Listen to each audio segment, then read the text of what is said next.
अस्सलाम वालेकुम एवरीवन, कैसे हैं आप सब लोग। आज मैं एक बहुत ही स्पेशल, एक बहुत ही ज़बरदस्त किस्म का फेस मास्क लेकर आई हूँ आप लोगों के लिए, जो कि एंटी एजिंग फेस मास्क है और ये बहुत ही स्पेशल इंग्रेडिएंट के साथ तैयार किया गया है, जो कि है चिल्टन प्योर का पीच फ्रूट पाउडर।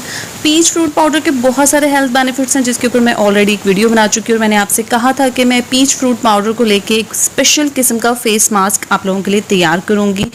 तो सबसे पहले हम पीच फ्रूट के ब्यूटी बेनिफिट्स की बात करते हैं ना, तो यार ये बहुत ही पावरफुल सोर्स है विटामिन सी का, जो कि हमारी स्किन से डार्क सर्कल्स को, ब्लेमिशेस को रिमूव करता है।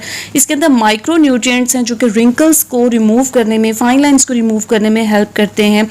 और पीच फ्रूट पाउडर एक ऐसा इंग्रेडिएंट है जो कि एंटी एजिंग के मास्क में या पैक में इस्तेमाल होता है। ये हमारे पोर्स को टाइटन करता है, वोन्स हीलिंग का काम करता है, स्किन को रिपेयर करता है, आपकी जो टायर्ड लुकिंग स्किन है उसको बिल्कुल फ्रेश अवेक बना देता है। Peach fruit powder dry skin के लिए बहुत ही बेनिफिशियल है। ये स्किन को मॉइस्चराइज, नरिश, हाइड्रेटेड बना के रखता है। इसका एक बहुत बड़ा बेनिफिट ये भी है कि ये यूवी रेजेस के अगेंस्ट हमारी स्किन को प्रोटेक्ट करता है, क्योंकि इसके अंदर विटामिन ए, सी, के, beta carotene, potassium, magnesium, selenium वगैरह मौजूद हैं, तो स्किन को बहुत अच्छे से ये रिपेयर करता है। अच्छा, आपने ये जो पैक है ये मैं अभी आपको बनाना सिखाऊंगी। जब आप इसको अप्लाई करेंगे आपने इसका मसाज करना है अपने फेस के ऊपर, और 5 से 10 मिनट तक आप इसको मसाज करेंगे अपने डार्क सर्कल्स के ऊपर, नेक के ऊपर आपने जरूर अप्लाई करना है। 15-20 मिनट के बाद जब ये ड्राई हो जाएगा तो फिर आपने इसको कर देना है रिमूव, और ये रिजल्ट्स आप लोगों के सामने।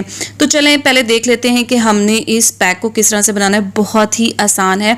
इसके लिए आपने ले लेना है मिल्क यानी कि दूध, और उसके अंदर आपने शामिल कर देना है पीच फ्रूट पाउडर। ठीक है, इसका जो टेक्सचर है वो थोड़ा सा रनी होना चाहिए, बहुत थिक टेक्सचर नहीं होगा, क्योंकि थिक टेक्सचर जो होता है ना ये फेस के ऊपर इजीली अप्लाई नहीं होता, तो इसका टेक्सचर रनी होगा। उसके बाद आपने इसके अंदर शामिल कर लेनी है एलोवेरा जेल। गर्मियों में एलोवेरा जेल आपकी स्किन को सूद करती है, नरिश करती है।